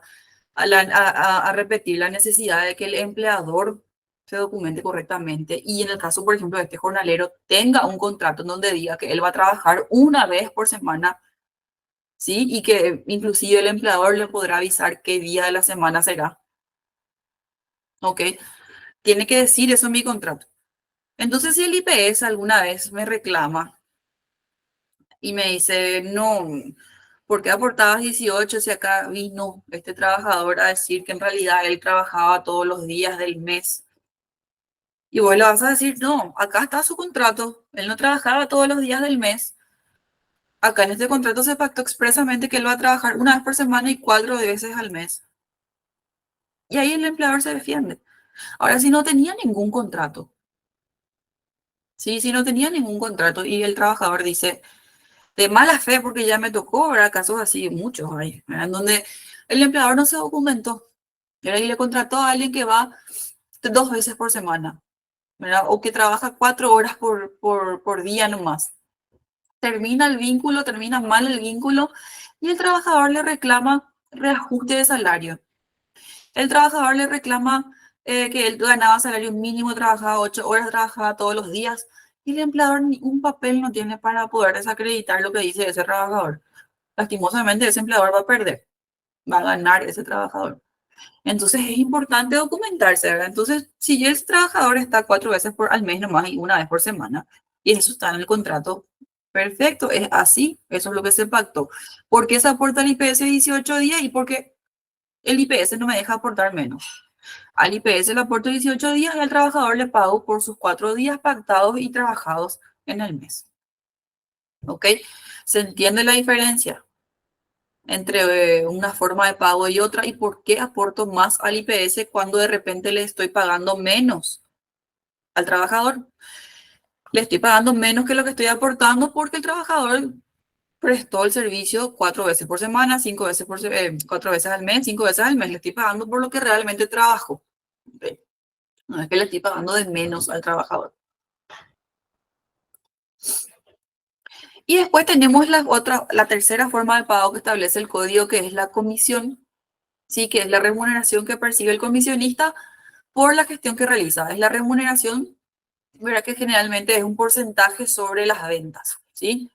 Suele consistir en un porcentaje del importe de los negocios que realiza, un importe sobre las ventas, un porcentaje. ¿Qué pasa con esta categoría? ¿Sí? Lo que hay que saber si yo quiero pactar un pago a comisión sin base. Porque si yo pacto salario mínimo más comisiones, no hay mayor problema. El problema se suele dar cuando se pacta solamente comisiones, ¿sí? Y cuando se pacta solamente comisiones, puede suceder que el trabajador no llegue a la meta y por ende sus comisiones no alcancen el salario mínimo legal vigente. En esos casos, si el trabajador comisionista cumple un horario de 8 horas por día y 48 horas semanales y no llega a la meta, el que no llegue a la meta es problema del empleador, no del trabajador. Es un riesgo con el que tiene que lidiar el empleador y no puede cargarle ese riesgo al trabajador. Eso es lo que dice la jurisprudencia, ¿sí? Eso significa que si ese trabajador tiene un horario, una jornada completa, 8 horas por día y 48 horas semanales, y no llegó ese mes a las metas, por ende no generó el salario mínimo, el empleador tendrá que pagarle de igual manera el salario mínimo. ¿Por qué? Porque todo aquel trabajador que cumpla una jornada completa tiene derecho al salario mínimo legal vigente. Si yo tengo un horario, tengo que pagar salario mínimo legal vigente. O sea, si tengo un horario completo, una jornada completa. Ahora, si tengo un horario de 4 horas por día, pagaré lo proporcional a esas 4 horas, ¿verdad? No voy a pagarle 8 horas cuando me trabaja 4 por día nomás, le voy a pagar 4 horas, ¿sí? Pero el comisionista puro, que no tiene base, si no llega a la meta y cumple un horario, igual tiene derecho al salario mínimo legal vigente. A todo aquel trabajador que esté sujeto a un horario completo, a una jornada completa, tiene derecho al salario mínimo legal vigente como mínimo justamente. Obviamente se puede pactar mayor salario, ¿verdad? Pero como mínimo es el salario mínimo legal vigente. Entonces ese es el problema que se da muchas veces cuando se pactan solamente comisiones. Que hay veces que el comisionista no llega a la meta, no llega al salario mínimo y percibe un salario inferior al mínimo y en esas ocasiones el trabajador puede demandarle a la empresa el reajuste de su salario, hasta un año atrás puede pedir el reajuste, ¿sí? O bien puede retirarse con causa, alegando que se le paga un salario inferior al mínimo legal vigente y que él trabaja 8 horas por día y 48 horas semanales. Bueno, eh, entonces, bueno, y también es importante saber que el vendedor, sí, el famoso vendedor comisionista, generalmente con los vendedores se pacta más bien el tema de un pago a comisión, ¿verdad? Y hay veces que se quiere pactar un contrato de prestación de servicio y no un contrato laboral, porque el vendedor es un vendedor independiente, supuestamente. No va luego a cumplir horario. Y en realidad no importa, ¿verdad? El tema de la dependencia, de si es o no laboral, no pasa porque uno cumpla o no horario. Sí, pasa por otras cuestiones, por otros factores que estuvimos viendo al inicio del curso, en nuestro primer módulo, ¿verdad? Cuando hablábamos de que son varias las características de la dependencia y no porque una no exista, en este caso, por ejemplo, el horario, ya estamos ante un profesional independiente que se rige por el Código Civil. No es así.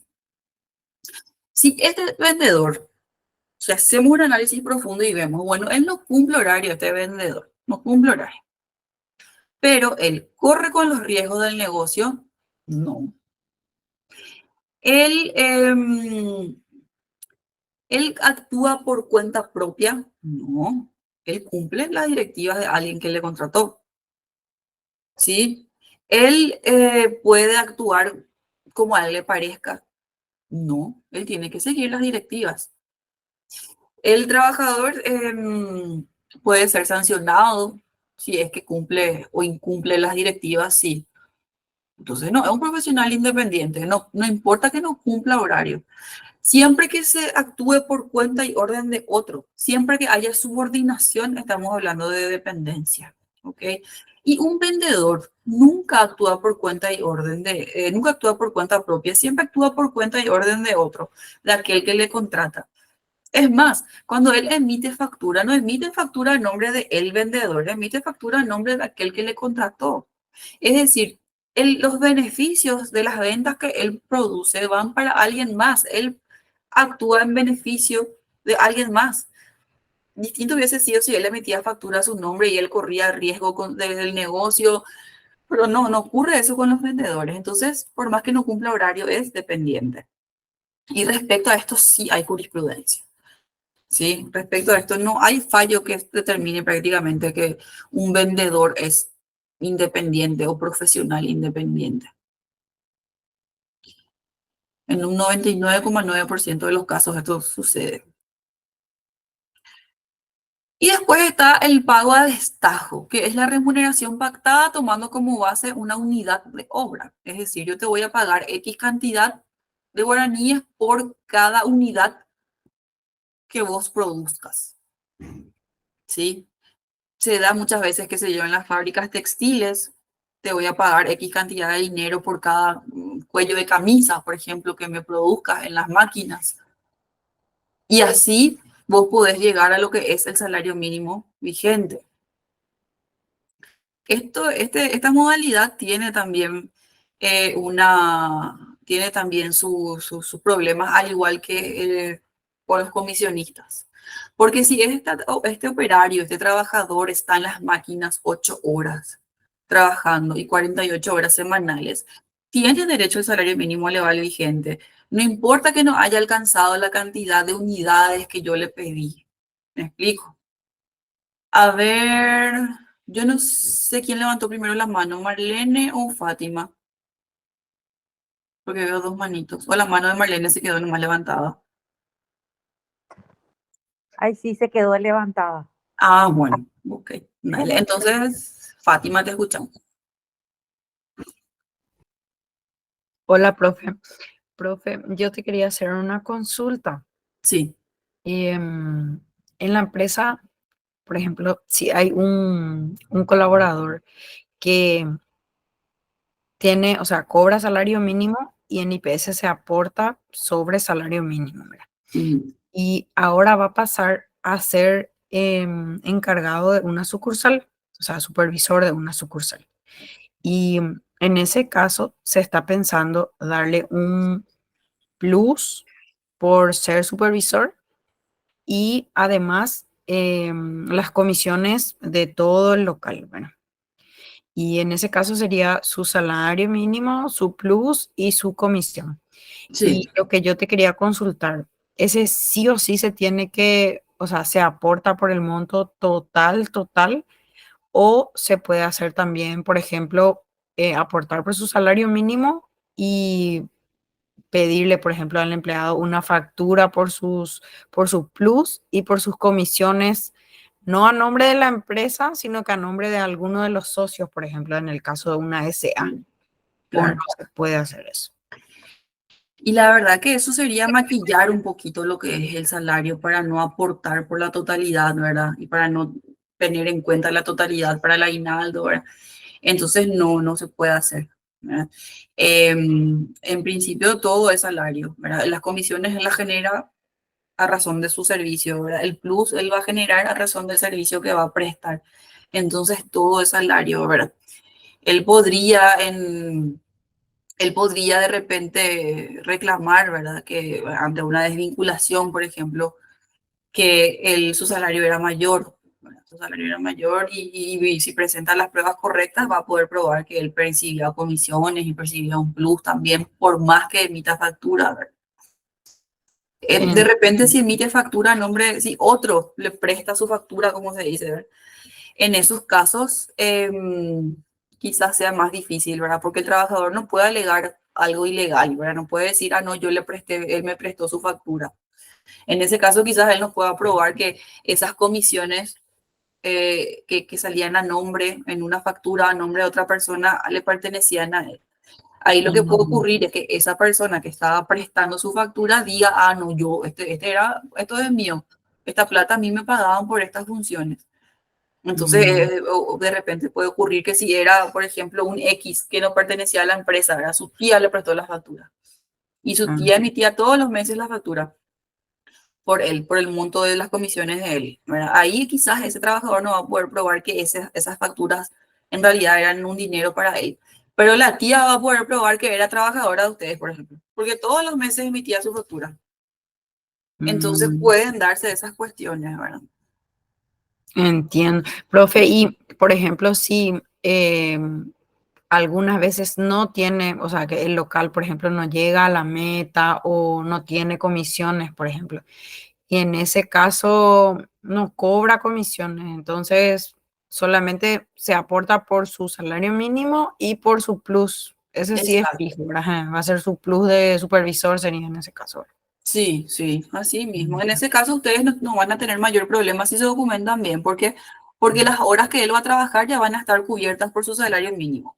Él puede mm, mejorar ese salario si es que alcanza las metas, ¿verdad? Y alcanza las comisiones. Para eso tenés que crear una adenda en donde se pacte que él va a percibir comisiones siempre y cuando cumpla con las metas mensuales que la empresa le va a comunicar y que las comisiones serán X%, o sea, establecer ya cuál va a ser el porcentaje y en qué casos él va a cobrar esas comisiones y en qué casos no, ¿sí? ah, o sea, sí, sí, o sea, tengo que documentar otra vez entonces Sí, eso. sí, sí, cada parte del salario que le vas a pagar. El salario mínimo ya se sabe, ¿verdad? Que es por salario mínimo por las 8 horas que él va a cubrir y las 48 horas semanales, ¿verdad? Comisiones siempre y cuando llegue a las metas que se le va a comunicar, que le va a comunicar la empresa y que el porcentaje va a ser X%, ¿verdad? Y Mm, aparte, en ese mismo anexo puedes decir, y además va a percibir un plus por el hecho de ser supervisor.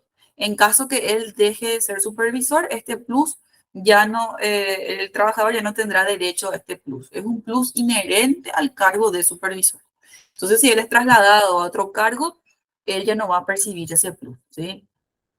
ya, profe, y ese, por ejemplo, yo tengo que modificar entonces su contrato que él ya tiene, o sea, tengo que hacerle una modificación o le puedo agregar, añadir nomás así un Una documento. adenda, porque muchas veces nosotros firmamos un contrato al inicio del vínculo, genial, ¿verdad? Pero justamente la relación laboral es dinámica, ¿verdad? A lo largo de los años, esas condiciones que pactamos en el contrato van cambiando, se van modificando. En este caso, el trabajador va a tener un ascenso, va a tener un mayor salario y esos cambios se documentan en las adendas, ¿sí? No es que le vamos a hacer un contrato nuevo, sino que le vamos a hacer una adenda que vamos a anexar a ese contrato y va a formar parte ya de ese contrato, ¿verdad?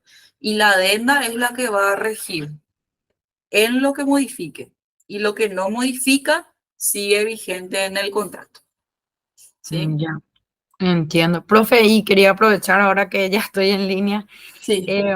con respecto a, por ejemplo, los errores de caja, por ejemplo, que, que un empleado puede tener, qué sé yo, un sobrante o un faltante. Eso, por ejemplo, se puede documentar otra vez, o sea, con un acuerdo o algo que ocurrió tal error, que fue una diferencia de caja en tal día y adjuntarle al legajo, ¿verdad, profe? Claro, sí, ese es el famoso fallo de caja, ¿verdad? Cuyo fin es justamente cubrir esas diferencias que pueden haber para no afectar el salario del trabajador. Entonces, si alguna vez hay algún faltante, se quita de ese fallo de caja. Y si no hay un faltante, bien por el cajero va a tener ese fallo, ¿verdad? A su favor. Entonces, eso se documenta a través del anexo de fallo de caja. Así mismo. Y les voy a pasar, me parece que eso no subió al Classroom. Les voy a pasar a través del Classroom un modelo de fallo de caja para Ya, profe, documentar. y por ejemplo, en el caso de un cajero, ¿cuánto es el mínimo y cuánto es el máximo que se le puede dar como seguro de caja, por ejemplo? Y eso ya depende de la empresa. Bueno, hay que ver más o Mm, menos cuál es el margen de error que puede haber al cierre, ¿verdad? Una vez que se hace el arqueo y demás, y dependiendo de eso se establece el fallo. ¿Cuánto le vas ya. a dar? Sí. Documentando todo también ya, ¿verdad, profe? Sí, siempre por escrito. Se le va a otorgar un valor de, no sé, 300.000 guaraníes en concepto de fallo de caja. Ahí se documenta bien. En caso que exista algún faltante, se descontará del fallo de caja. Ya. E inclusive en esos anexos se establece que si por ahí el faltante es mayor al fallo de caja, él autoriza ya en ese momento a que se descuente de su salario la diferencia. ¿Verdad? Mm, Porque si es un monto muy grande, la diferencia que imagínate que ni siquiera el fallo de caja cubre, entonces ahí él autoriza a que se descuente de su salario. Todo eso podemos pactar ya en el anexo. ya, entiendo, profe. Muchísimas gracias. Dale, cuando quieras. Bueno, entonces, estas son las formas de, espérate acá algo. Estas son las formas de documentar el pago del salario. ¿Ok? Em, existe una excepción, ¿verdad? Al pago. Bueno, lo que tienen que saber también es que el salario se tiene que pagar siempre en dinero. Nunca se puede pagar con vales, con pagarés, con productos, ¿sí? El salario se paga en dinero, en una moneda de curso legal. Las monedas de curso legal son como el guaraní, los dólares, también se puede pactar en dólares porque es una moneda de curso legal. ¿Sí? Pero nunca se puede sustituir el dinero con alguna otra cuestión como un vale, un pagaré, productos, ¿sí? Nunca.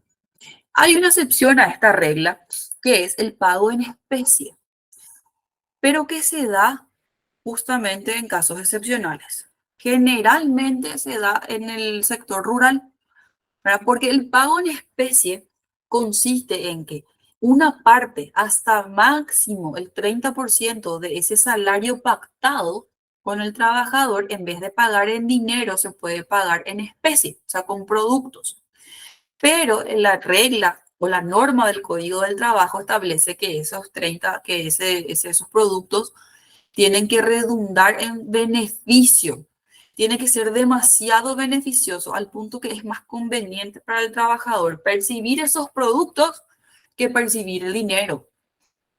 Entonces, eso se da generalmente con los trabajadores rurales que viven de repente en una estancia, viven en un campo y ir al pueblo a comprar, ¿verdad? Algún producto con ese dinero que le va a perjudicar más a él, ¿verdad? Por la distancia, porque muchas veces en el pueblo luego no hay ese producto. Entonces, ahí le conviene a él recibir hasta en un 30% productos por el valor, ¿verdad? De su salario. Tiene que ser demasiado beneficioso al punto que es más conveniente para él recibir ese producto que el dinero, ¿sí? Ese es el pago en especie. No es muy habitual. Bueno, el salario se tiene que pagar por mes. En principio es por mes, pero se puede pactar también pagar por semana o por quincena, pero la regla es por mes, ¿sí? Salvo que sea más conveniente para el trabajador percibir por quincena o por semana. Tiene que ser más conveniente. Tengo que poder probar como empleador que es más conveniente para él percibir por quincena o por semana y no todo junto a fin de mes.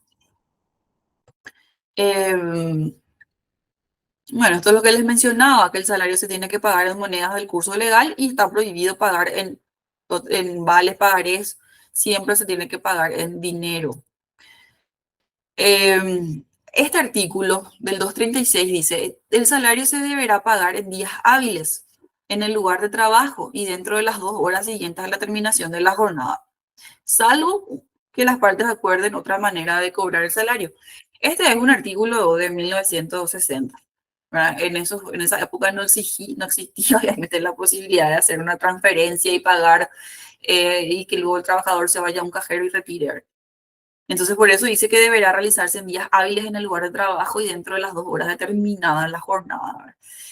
Este artículo no está modificado expresamente, pero sí tácitamente porque, ¿verdad? El paso del tiempo así lo requería. Sin embargo, una vez me topé con un trabajador que estaba muy enojado con su patronal y para hacerle la contra nomás, él exigía que se le pague en efectivo. No quería él que se le pague que se le deposite en su cuenta. ¿Verdad? Y decía, no, en el código no dice que se puede pagar por transferencia. Estaba armando problemas porque estaba enojado. ¿Verdad?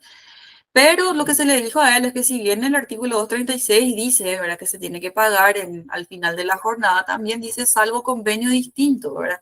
Y que él al momento de firmar su contrato, ¿verdad?, por lo que yo no leyó bien su contrato, decía que la empresa podrá pagar, ¿verdad?, a través de cheque o a través de acreditación bancaria. Él ya sabía que eso se podía pagar así, ¿verdad? Y se quedó ya calladito. Entonces, por las dudas, ¿verdad? Pueden poner también en su contrato que el salario se podrá pagar en cheque, con acreditación bancaria, cualquier otro medio o a través de cualquier otro medio legal para el efecto.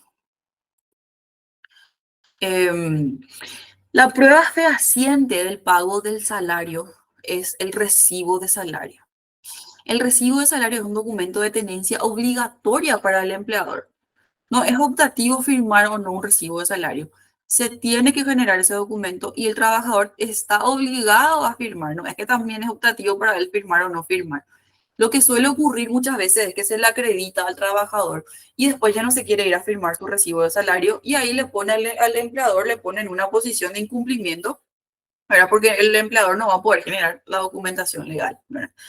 Entonces, el empleador puede sancionarle al trabajador, ¿sí? No pagarle el salario, pero sí, por ejemplo, aplicarle una amonestación, inclusive una suspensión sin goce de salario, una suspensión disciplinaria, si es que él no se va, a pesar que le insistimos a firmar ese recibo de salario, porque es obligatorio para él. Y si el trabajador no firma, él igual va a tener derecho a su salario y el empleador puede ser multado por el ministerio si es que no tiene el recibo de salario firmado por el trabajador. ¿Sí? Y el recibo de salario tiene que tener básicamente eh, el periodo de pago, ¿sí?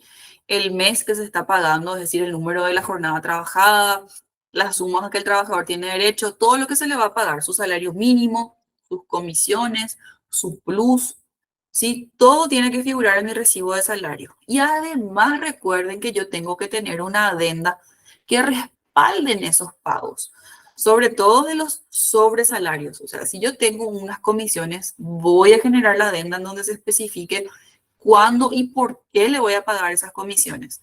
Si voy a pagar un plus, tengo que generar una adenda en donde diga cuándo y por qué le voy a pagar ese plus. Porque conviene también generar la adenda, porque yo puedo, si genero la adenda, quitarle después esos sobresueldos, siempre y cuando pacte. Ahora, si mi adenda dice, yo te voy a pagar este plus solamente mientras seas jefe o supervisor, y después él pasa no sé, a un cargo distinto, pasa a, no sé, a gerente, ascendió otra vez. Entonces ella no tiene derecho a ese plus por supervisor, porque se pactó que era mientras esté en el cargo de supervisor. O puedo pactar también, bueno, este plus él va a percibir por un periodo de 3 meses, nada más. Terminan los 3 meses y se le quita. Si yo quiero quitar un beneficio salarial o cualquier otro beneficio, tengo que pactar por escrito eso. Tengo que pactar por escrito hasta cuándo va a percibir ese beneficio salarial o cualquier otro y cuándo yo le voy a poder quitar. Al cumplirse los 3 meses, al cambiarle de cargo, le puedo quitar si es que él llega tarde en el mes, le puedo quitar si es que él se ausenta injustificadamente en el mes. Si es que yo pacto a reglas claras, se va a poder quitar después ese plus, ¿sí? Como que se otorga con piolita el beneficio. Sí, te doy, pero estoy ahí con la piolita estirando. Si voy en feliz, te quito. Pero eso se tiene que pactar por escrito dentro de los márgenes de la legalidad. No estamos hablando de nada ilegal. Pactar que el trabajador tiene que va a percibir un plus por la excelencia en sus servicios y que eso consiste en que en el mes no tenga ausencias, no tenga llegadas tardías, no es ilegal. Pactar que el trabajador va a percibir un plus siempre y cuando llegue a las metas, no es ilegal, ¿sí? Pero pactemos, porque si no pactamos por escrito, se va a entender que eso es parte habitual de su salario y ahí sí que ya no vamos a poder quitarle, ¿sí? Si nosotros queremos bajar el salario, si nosotros empleadores queremos bajar el salario en forma unilateral, eso está prohibido. No se puede bajar el salario en forma unilateral. Solamente se puede hacer de mutuo acuerdo, ¿verdad? Y el mutuo acuerdo es a través de una adenda. Las partes acuerdan que a partir del 2 de octubre el salario del trabajador ya no será de 3 millones, será de 2.700.000 por tal motivo. O si ya pactamos de antemano, ¿verdad? Que él va a percibir este plus por 3 meses nomás, o que él va a percibir este monto mientras esté en este cargo nomás. Entonces ahí sí podemos retirar el beneficio, pero tenemos que documentarnos bien, porque si se entiende que ese monto que le estamos pagando, ese plus, ese otro ingreso, está nomás así en el recibo de salario y el trabajador me puede presentar 6 salarios consecutivos, recibos de salario consecutivos, donde figura ese otro ingreso, donde figura ese plus. Ya se entiende que es parte de su salario para siempre. Se entiende que es parte del salario y que es salario, no que es, no, que es una ayuda. Nunca se va a entender en forma automática que es una ayuda nomás. Yo tengo que documentar en una adenda el motivo del por qué le estoy pagando esos rubros que figuran en mi recibo de salario. Siempre. Bueno, en pantalla ven un modelo de recibo de salario, ¿sí? Que tiene lo básico. El empleado, la razón social, el periodo de pago, el salario básico, el nombre del trabajador. Y en ese recibo de salario también tienen que figurar los descuentos, ¿verdad? Figura IPS y pues puede figurar también los otros descuentos. Recuerden que lo único que el empleador puede descontar automáticamente, sin permiso ni autorización del trabajador, es el IPS y los embargos judiciales. Para todo lo demás, el trabajador tiene que autorizar por escrito, ¿sí? El descuento. Por escrito, autorizo a que se me descuente mensualmente el valor de 300.000 guaraníes hasta cubrir el valor de 1.000.000, ¿sí? En concepto de préstamo que me otorgó la empresa en fecha tal. Ahí no hay problema de descontar el 300.000 mensualmente, porque tengo la autorización. Solamente embargos e IPS se puede descontar sin permiso del trabajador. El resto tenemos que tener la autorización y tiene que figurar después en mi recibo de salario en el sector de descuentos. Bueno, ok, entonces hasta acá llegamos. Hablamos ya de lo que es salario, el concepto de salario. También vimos cuáles son los rubros no salariales, cuál es el concepto de los rubros no salariales, cómo diferenciar uno de otro, cómo documentar el salario, cómo documentar los sobresueldos, ¿sí? Ya saben que todo tenemos que documentar mediante adenda para no, justamente, para poder establecer las condiciones y de repente cuando no es salario, cuando es un rubro no salarial, poder probar que efectivamente es un rubro que no pertenece al salario del trabajador, siempre por escrito. Y mañana vamos a continuar con este tema. Sí, mañana vamos a seguir con lo que es salario. Vimos también las formas del pago de salario. ¿Ok? Y mañana vamos a seguir, vamos a hablar un poquito de cómo se documenta la bonificación familiar, que ya adelantamos a través del recibo de salario, pero cuándo se otorga la bonificación familiar, cuándo se elimina la bonificación familiar, ¿sí? Vamos a hablar de eso. Y también vamos a entrar ya en lo que son las horas extras, ¿sí? Vamos a ver cómo se calculan, cuándo se generan, ¿ok? Vamos a entrar en lo que es números y cálculos, ¿sí? Matemáticos. Ok, espero que les haya servido toda la información que les transmití el día de hoy. Tienen todo esto en el Classroom, pueden consultarme también mañana a través del Classroom. Y bueno, disculpen, ¿verdad? Los inconvenientes técnicos que hubo, ¿sí? La ANDE y sus picardías, vamos a decirle. Y bueno, que tengan un lindo descanso. Nos vemos mañana nuevamente.